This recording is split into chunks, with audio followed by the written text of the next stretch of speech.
Dulaney, thank you for joining us today on Trap House Politics. Okay, thank you for inviting me. You're welcome. I see you're one of the newest trendsetters for politics today, you know, letting everybody know what you're offering and what you represent, you know, for the state and for the people that you represent. So thank you for joining us. Thank you for inviting me, of course. You're welcome. So I would like to start with your background. Okay. Can you tell us a little bit about yourself? Well, I'm a single parent, raised 3 daughters. My beginning was I was in management for a lot of different businesses. Okay. So I managed a couple of restaurants, and then worked in a couple of furniture stores. And when I worked for a furniture guy, I created my own furniture store. Oh, okay. And so he taught me the ropes. I learned from him, and I had my furniture business for like 9 years. Yeah. Did it for a while, and just an entrepreneur, basically. That's I don't like working for no one else. I like working for myself. Right. So you can create your own wealth that way. Where did you graduate? Well, I got my GED, but I did go to some college. I went to UAB Okay. for a small period of time. That's in Birmingham, Alabama. You know, I was foster care, so you know, left home when I was 11. Okay. So I learned how to survive. You have a real live story here. Yeah. Think about that story. You could write a book. I could, like I Yes, said, you know, I ran away when I was 11, went to New York. Oh, wow. That is amazing. But then moving forward, I created my own abilities to keep myself financially secure. Basically, I don't live in no debt, basically. Because when you have debt, that means you can't do what you want to do. Okay. I teach my kids to get up and go to work. Yes. Because if you work, you can achieve. If you don't want to work, you can't achieve. So I wanted to ask you, have you ever ran for office before? Well, I ran once before. I didn't get that nomination. The other guy did. Okay. He got the nomination. He had a better equipped campaign, of course, and he had the backings of the GOP. Oh. So he only got 11,000 votes, though. He got less than you. He did. Wow. He had more support. You know, so I like to push that out there. Yes, received. Okay. Yeah. So why did you choose to run for office, for Congress? Well, I see just the viciousness of how my country's being ran. Yeah. From one party opposed to the other party. It used to be if you weren't a part of one party, you will come together at some point. But the viciousness that they put out there from my opposing party is so up there. Yeah. It's killing this nation. I know you heard of Troy, the book of Troy, and the Trojan horse. Yeah. That's what we seem like we have right now. A bunch of Trojan horse trying to kill this country from within. Yes. A lot of people say that the United States is this and the United States is that. But if you don't like it, leave. I just sense that we're going in the wrong direction as a nation. Yeah. With the only thing that a party has pushed is racism, and it's not the party that you think. Yeah. But you have one party that's the only thing they push is racism, but not policies. Yes. I'm a policy guy. Okay, it's good to hear. So you're a Republican. Were you ever on the Democratic side? I voted for Obama twice. Oh, okay. I voted for him twice. I was a Democrat all my life. Yeah. But then I stopped listening to the rhetoric. Yeah. You know, I would listen to all that hope and change. Yeah. Then nothing changed. It'd be like that sometimes. Then nothing changed. Yeah. So, you know, like I said, I voted Democrat 65. So I've been voted Democrat majority of my life. Yeah. And then I stopped listening to one side calling the other side racist. Yeah. And then I started listening to policies. Yeah. You know, we're always saying how we trying to get somebody's foot off our necks in our community. Yeah. And I say, well, listen, we trying to get their foot off our necks, but we've been both these people for 60 years. So it's changed, right? And we still at the same bottom that we were at from the beginning. Yeah. So if you're voting for a particular party and been doing it consistently, something should change to better your situation. Yeah. If it's not changing to better your situation, that means something's wrong. You need to change what you're doing. Yeah. So I changed what I'm doing by listening to what they offer me as far as policy-wise, what's going to help my community. So who is your target audience, and what would you like them to know about you in order to win their vote? Well, my target audience is somebody who still loves their nation. My target audience is someone who wants this nation to stay a nation. Yeah. My target audience is people who feel that we're going in the wrong direction as far as the anger. Yeah. I'm not targeting no particular geographics. I'm targeting this any American who just want to push us forward. Because if we don't push ourselves forward, we won't be a nation. Yeah. Because, you know, you have every great nation fall at some point. Yeah. And if the United States don't fix it, we'll be just like Rome. Just like the Ming Dynasty over in China. Yeah. All great nations fall. That's so right. It takes something from within to make that nation fall. Yeah. So what we need to do is target Americans who love this nation. If you love this nation, that's my target. You were the only name on the ballot this past election, so I was wondering, do you know why? Well, the Republicans were scared of Joyce. They said they can't rejoice in Joyce because they were scared of her. Oh, I said, I have no fear of that woman. you shouldn't. And you know. So, you know, they were fearful of her 21-point geographics for this district. But I said, listen, with the right candidate, she's Goliath, and I'm David. Okay. I got to beat Goliath with my I love slingshot. that. That's a whole biblical thing. I can follow that. You know, I love it. And biblically, I feel that our nation is in Sodom and Gomorrah, because I see that we're part of this Sodom and Gomorrah as a nation by some of the morals. My community, which I am a black man. Yes. But our community is normally traditionally more conservative. They're pushing stuff that's not traditional in our community. And so in Sodom and Gomorrah, that's what God destroyed it. Yes. And if we keep going in the path that we're going as a nation, we'll be a part of Sodom and Gomorrah. I watched the video online on YouTube. You did an interview with the young lady, and you know, like I would like everybody to be able to go on YouTube and see that video. You answered a lot of wonderful questions. That was a great interview. You did a great job. Your interviewer did a wonderful job as well. Right. So I'm going to try to stay away from those questions and ask my own genuine questions. I know she wasn't able to touch on everything, so I have some things that I feel like I can touch on. But you have a couple of orange flags, you know, if you will, that we may need to lay out for the American people, but we'll do that later on. Okay. But for right now, we're going to talk about your skill set. Okay. You mentioned that you were an entrepreneur. You did furniture and all. Managed a couple restaurants and things like that. Ran my own business. And ran your own business for 9 years. So with all that being said, what makes you qualified to handle the work of a congressman? Well, basically, I know how to keep my financial dealings there. Yeah. I don't live on a budget that's not in my own bank account.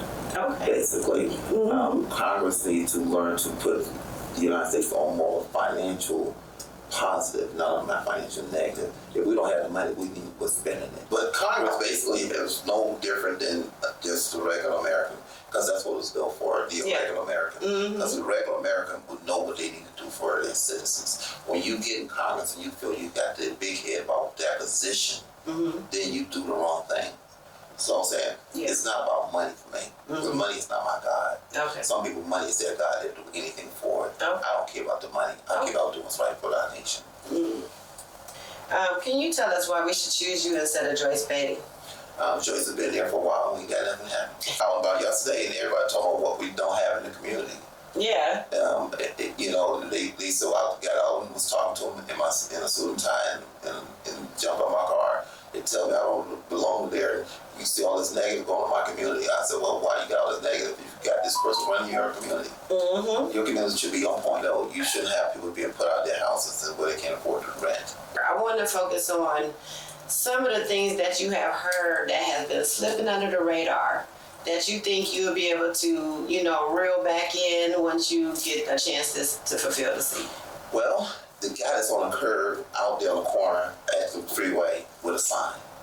Okay. Every corner, all over the city. All over every the corner. state. That's a lot of his mental health. You know, I feel we need to do a better job of putting people out there in the field. Yes. Instead of being at a desk. Because when you're at a desk, you can't make nothing happen. That's you right. should be out in the field talking to that guy at that corner. What's the reason you're here? Like I did recently. Yeah. I went to a guy at the freeway and I asked him, why are you here? He said, because of my wife.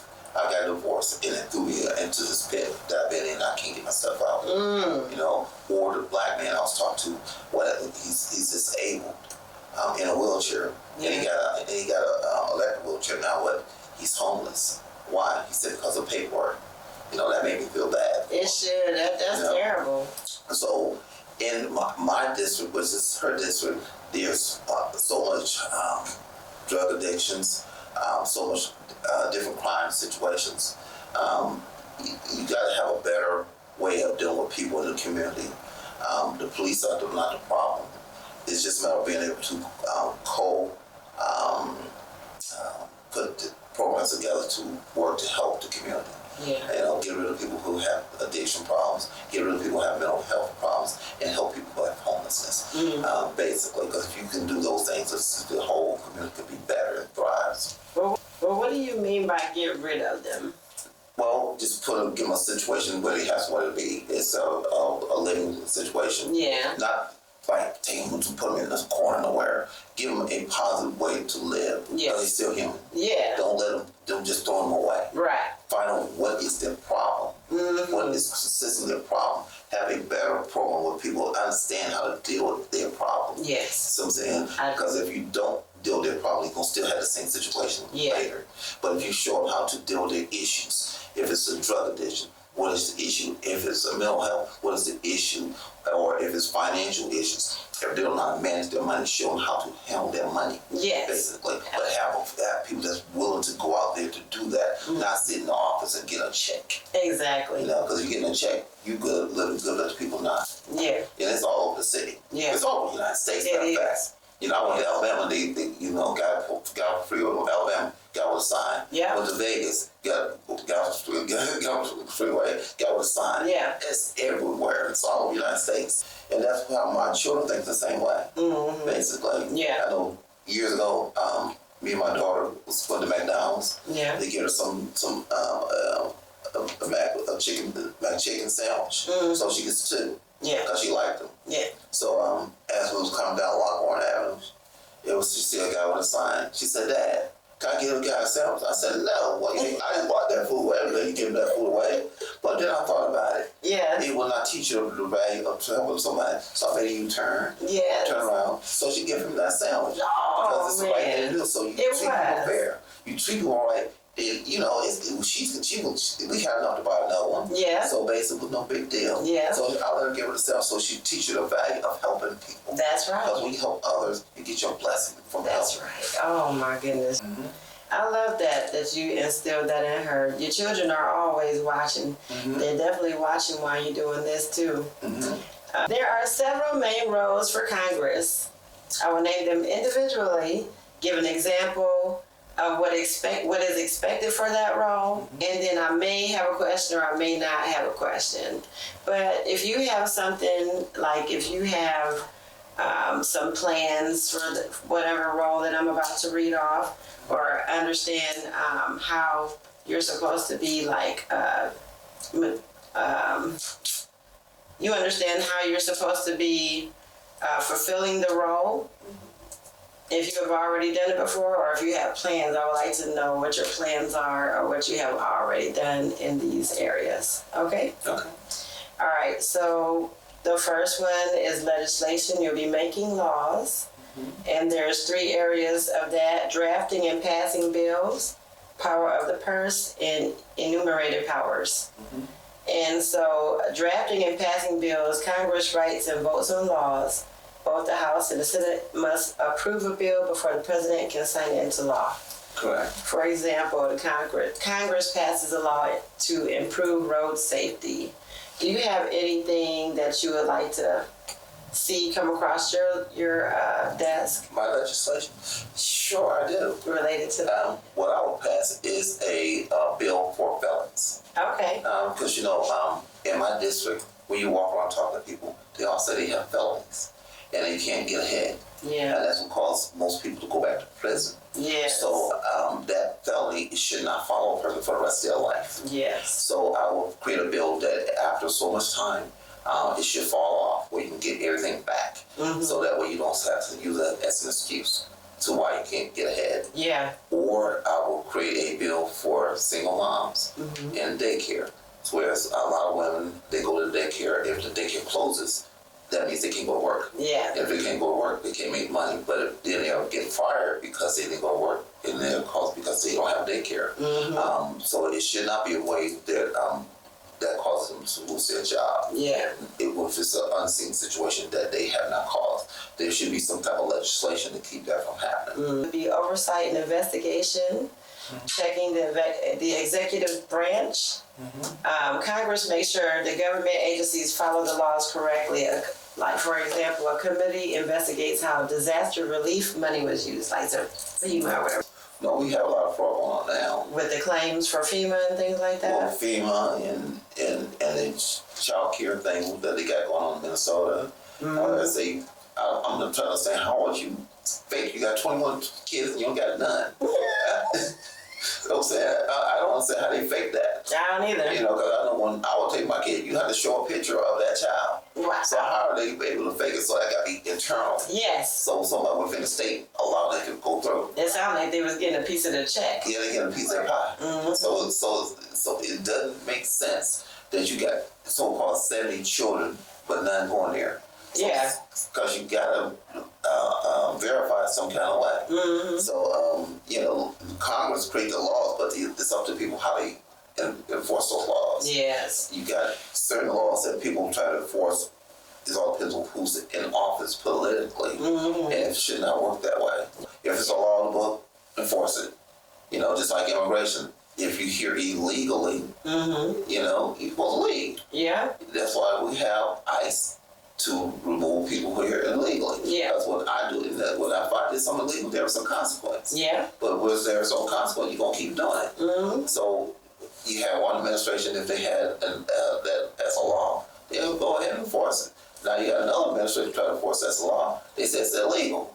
Yeah. So that's not right. Right. The law should be enforced. If Congress put it in there, if you don't like it, change it. And you definitely hit the nail on the head about ICE. So what I was wondering is, where were ICE? Where were they before Trump, really enforced them? Because we've had the immigration issue way before ICE really made a debut. They done came out doing all kind of extra stuff. So. But that's not true. They've been there. It's just because Trump administration is there, they highlight it more. Yes, that's what I'm saying. But it's not they have been doing the job in the background. It's because Trump's doing it that they making that into an issue. Yeah. Now, if the Obama administration did it, they would say, okay. So you can't say with one administration you can use deportation because it's a legal way of getting rid of immigrants who's not supposed to be illegally. And then when you get to other administrations, say, oh, you can't do that now. You got the news media, which basically is propaganda. Basically, it's so much propaganda in the news these days. It's like if I was in Soviet Union. And I was watching Hogan's Hero. It was just an old school show. And you got Colonel Klink. And you got these people out there. The way the system is set up now, when they're supposed to be doing the legal way of removing a person, it is through ICE. Yeah. If you don't have that as a mechanism, what is the mechanism then? If you don't have a mechanism towards your immigration process, which is something that Congress has passed, but then all of a sudden it's illegal to have ICE. Once you make it illegal for you to have ICE, well, what else are you supposed to do if you say you can't use them to remove the immigrant? If you don't have ICE, police not going to do it because you said that's not their job. FBI's not going to do it because they say it's not their job. CIA's not going to do it because they say it's not their job. So whose job is it then? I would have thought it was the military's job. It's not the military's job because the military can't do any actions on our borders. We have reserves, right? Reserves can't do it because basically it's not their job. Reserves are calling for other things of emergency. So shouldn't we make it their job? Can't we switch it and give them another, something? That's why you have ICE, so you have to do all that. Well, ICE, it seemed like a bunch of people that were unemployed and look for a job, and they That's not true. Yeah, but this is just what it seems like to me. Yeah. This seems to me like they were accepting a sign-on bonus. There was like an ad in the paper